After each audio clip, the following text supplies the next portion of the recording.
Marwari media आप देख रहे हैं। आज है 27 सितंबर 2025 शनिवार का दिन, हिंदू तिथि आश्विन माह की पंचमी। नजर डालेंगे आज की बड़ी खबरों पर। शुरुआत करेंगे देश की बड़ी खबर के साथ। बड़ी खबर, प्रधानमंत्री नरेंद्र मोदी ने बिहार में वर्चुअली मुख्यमंत्री महिला रोजगार योजना की शुरुआत की। शुक्रवार को 75 लाख महिलाओं के खातों में पीएम ने सीधे ऑनलाइन 10-10 हजार रुपए की राशि ट्रांसफर की। 2020 के आंकड़ों के मुताबिक बिहार में महिला वोटर्स की संख्या करीब 3.39 करोड़ है। इसके अनुसार करीब 22% महिला वोटर्स को इस योजना का सीधा फायदा मिलेगा। आगे बढ़ेंगे। देश की एक और बड़ी खबर, सुप्रीम कोर्ट ने दीपावली से पहले शुक्रवार को दिल्ली एनसीआर में पटाखा बनाने की इजाजत दे दी है। कोर्ट ने कहा कि जिन मैन्युफैक्चरर्स के पास ग्रैंड पटाखा बनाने के लिए परमिट है, सिर्फ वही पटाखा बना सकते हैं। हालांकि बेंच ने यह भी कहा कि कोर्ट के अगले आदेश तक एनसीआर में कोई भी पटाखा बेच नहीं सकता। अगली सुनवाई 8 अक्टूबर को होगी।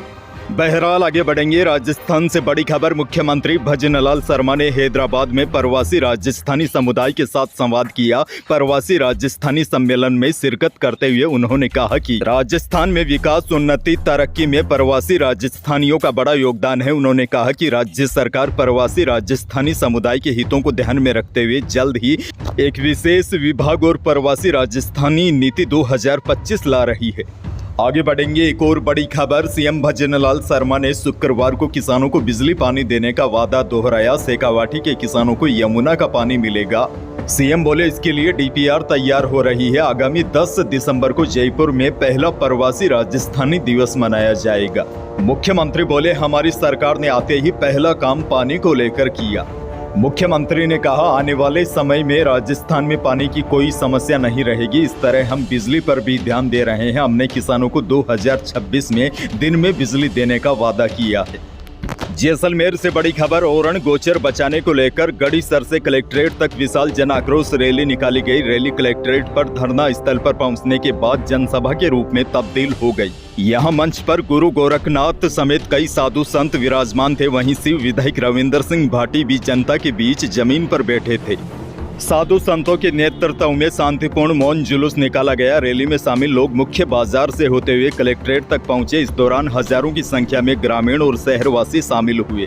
इसके साथ ही ओरण बचाओ के नारेबाजी कर विरोध जताया गया। ओरण को राजस्व रिकॉर्ड में दर्ज करवाने की जोरदार मांग भी की जा रही है।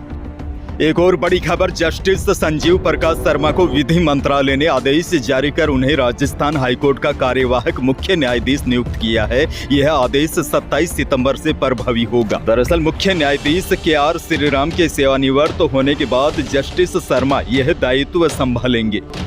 भीलवाड़ा से बड़ी खबर, मैंने आपको कुछ दिन पहले एक खबर दी थी कि भीलवाड़ा में एक निर्दयी मां ने 19 दिन के बच्चे को मुंह में पत्थर डालकर और ऊपर से फेविक्विक डाल दिया था ताकि बच्चा रो न सके। उसको मरने के लिए छोड़ दिया था। अब देखिए, इस मामले में बड़ा खुलासा ये हुआ है, यह बच्चा अवैध संबंधों के बाद पैदा हुआ था। और सबसे बड़ी जानकारी यह है, पुलिस ने लड़की और उसके पिता को डिटेन कर लिया है। पुलिस ने बूंदी के सरकारी अस्पताल से डिलीवरी रिकॉर्ड की जानकारी जुटाई है। पुलिस जल्द ही अब इस मामले का खुलासा करने वाली है। वैसे सूत्रों के मुताबिक 5 महीने पहले मां बाप को बेटी के प्रेग्नेंट होने की जानकारी मिली थी। ममेरे भाई से ही अवैध संबंधों के कारण बदनामी के डर से पूरे मामले को दबाने का प्रयास किया गया। अब DNA टेस्ट के बाद ही पूरे मामले का खुलासा हो सकेगा। अच्छा देखिए, डीडवाना से बड़ी खबर, डीडवाना शहर में एक महिला ने एक साथ 3 बच्चों को जन्म दिया है। मावा निवासी इस्लामा बानू ने ढाका हॉस्पिटल में सामान्य प्रसव के दौरान 2 बेटियों और 1 बेटे को जन्म दिया है। प्रसव के बाद मां और तीनों नवजात पूरी तरह स्वस्थ है। जानकारी के अनुसार इस्लामा बानू चेकअप के लिए ढाका हॉस्पिटल पहुंची थी। डॉक्टरों ने सोनोग्राफी जांच की, जिसमें गर्भ में 3 बच्चों की पुष्टि भी हुई। आगे बढ़ेंगे। पशुपालकों के लिए बड़ी खबर, जयपुर जिला दुग्ध उत्पादन सहकारी संघ लिमिटेड ने एक बार फिर दूध के खरीद मूल्यों में इजाफा किया है। नई बढ़ोतरी 25 रुपए प्रति किलोग्राम फैट की दर से की गई है। यही नहीं, दूध देने वाले हर समिति सदस्य यानी कि दुग्ध उत्पादक को 4 रुपए प्रति लीटर का अतिरिक्त बोनस भी दिया जाएगा। फौजदार ने बताया कि इस बढ़ोतरी के बाद दुग्ध उत्पादक को 1 से 21 अक्टूबर तक दूध बेचने पर 900 रुपए प्रति किलोग्राम फैट और 2 रुपये प्रति किलो फिक्स राशि और 5 रुपए प्रति किलो मुख्यमंत्री दुग्ध उत्पादक संबल योजना का भुगतान करने के साथ साथ 4 रुपए अतिरिक्त भुगतान भी किया जाएगा। आपके लिए एक और बड़ी और काम की खबर। सुप्रीम कोर्ट ने पुलिस कस्टडी में 11 लोगों की मौत के बाद थानों में सीसीटीवी कैमरों की कमी से जुड़े मामलों पर सुनवाई की। कोर्ट ने शुक्रवार को राजस्थान सरकार से राज्य के सभी थानों में लगे सीसीटीवी कैमरों की जानकारी मांगी है। जस्टिस विक्रम नाथ और संदीप मेहता की बेंच ने निर्देश दिए हैं कि सरकार बताए कि हर थाने में कितने सीसीटीवी कैमरे लगाए गए हैं और थाने में किस जगह पर लगे हैं। अच्छा, आगे बढ़ते हैं। बड़ी और दुखद खबर चूरू जिले से है। चूरू जिले के रिडखला गांव में राजपूत रेजिमेंट के एक सिपाही बबलू सिंह की शहादत हो गई। वे असम के तेजपुर में क्लास पोस्ट पर हथियार प्रशिक्षण के दौरान घायल हो गए थे। 24 सितंबर को इलाज के दौरान उन्होंने अंतिम सांस ली। बताया जा रहा है कि जवान की 7 महीने पहले ही शादी हुई थी। गाँव में सैन्य सम्मान के साथ जवान को अंतिम विदाई दी। जोधपुर से बड़ी खबर। जोधपुर के प्रताप नगर थाना पुलिस ने झूठी शादी का ढोंग रचाकर रुपए हड़पने वाले गिरोह की 2 महिलाओं सहित 4 लोगों को गिरफ्तार किया है। प्रताप नगर थाना अधिकारी भवानी सिंह ने बताया कि यह लोग कुंवारे लोगों को झूठी शादी के सपने दिखाकर उनसे रुपए ऐंठने का काम करते थे। एक और बड़ी खबर। सराफा बाजार में चांदी की कीमतों में ऐतिहासिक उछाल दर्ज की गई है, जबकि सोने के भाव में भी मजबूती देखने को मिली है। और बड़ी जानकारी आपको दे दूं, बाजार के जानकारों के अनुसार इस तेजी के पीछे एक प्रमुख कारण केंद्र सरकार द्वारा प्लेन सिल्वर ज्वेलरी के आयात पर तत्काल प्रभाव से प्रतिबंध लगाना है। इस फैसले के बाद जयपुर सराफा बाजार में चांदी ने 3500 की बड़ी छलांग लगाते हुए 1,41,800 रुपए प्रति किलोग्राम का स्तर भी छू लिया। वहीं 24 कैरेट सोना भी 200 रुपए बढ़कर 1,16,500 रुपए प्रति 10 ग्राम पहुंच गया। जेवराती सोने की कीमत में भी 100 रुपए की तेजी आई, जिसके बाद 22 कैरेट सोना भी 1,08,600 रुपए प्रति 10 ग्राम रहा। एक और बड़ी खबर। युवा नेता नरेश मीणा ने शुक्रवार को करीब 15 दिनों के बाद पीपलोदी के बच्चों के हाथ से पानी पीकर अपने अनशन को समाप्त कर दिया है। नरेश मीणा ने झालावाड़ के पीपलोदी स्कूल हादसे में मारे गए बच्चों के परिजनों को न्याय दिलाने की मांग को लेकर अनशन शुरू किया था।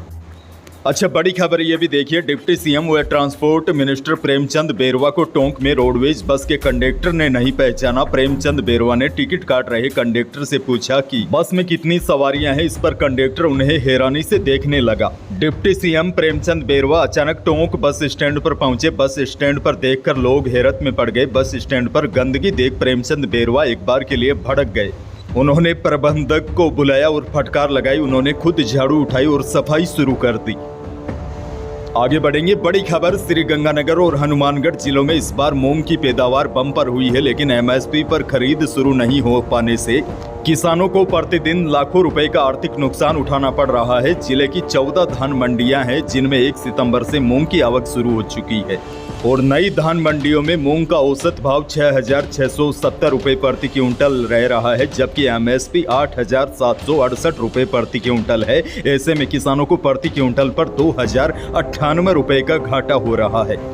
मौसम को लेकर बहुत बड़ी खबर। कल से पूरे राजस्थान से मानसून विदाई ले चुका है। इस बार 65% ज्यादा बारिश हुई है। प्रदेश में सबसे ज्यादा बारिश 12 में हुई और इस बार झालावाड़ और बांसवाड़ा में सबसे लास्ट में मानसून विदा हुआ। इसके साथ ही यह मानसून सीजन भी समाप्त हो गई है। इधर बारिश का दौर थमने के साथ ही अब रात में ठंडक बढ़ने लगी है। राज्य में सिरोही के बाद दौसा में भी न्यूनतम तापमान 20 डिग्री सेल्सियस से नीचे आ गया है। लेकिन दूसरी तरफ जयपुर, पिलानी, गंगानगर समेत कई शहरों में दिन में गर्मी तेज हो गई है। अब देखिए, बड़ी जानकारी ये है, आज प्रदेश में कहीं पर भी बारिश की चेतावनी नहीं है, लेकिन बंगाल की खाड़ी में एक हल्का सिस्टम है, जिसकी वजह से हो सकता है झालावाड़, चित्तौड़गढ़, प्रतापगढ़, डूंगरपुर, बांसवाड़ा और उदयपुर के कुछ स्थानों पर कल यानी कि 28 सितंबर को हल्की फुल्की बारिश हो जाए। लेकिन प्रदेश के शेष भागों में मौसम मुख्यतः शुष्क बना रहेगा। अंत में एक और बहुत बड़ी खबर। एशिया कप 2025 के सुपर 4 के आखिरी मुकाबले में रोमांच चरम पर पहुंच गया।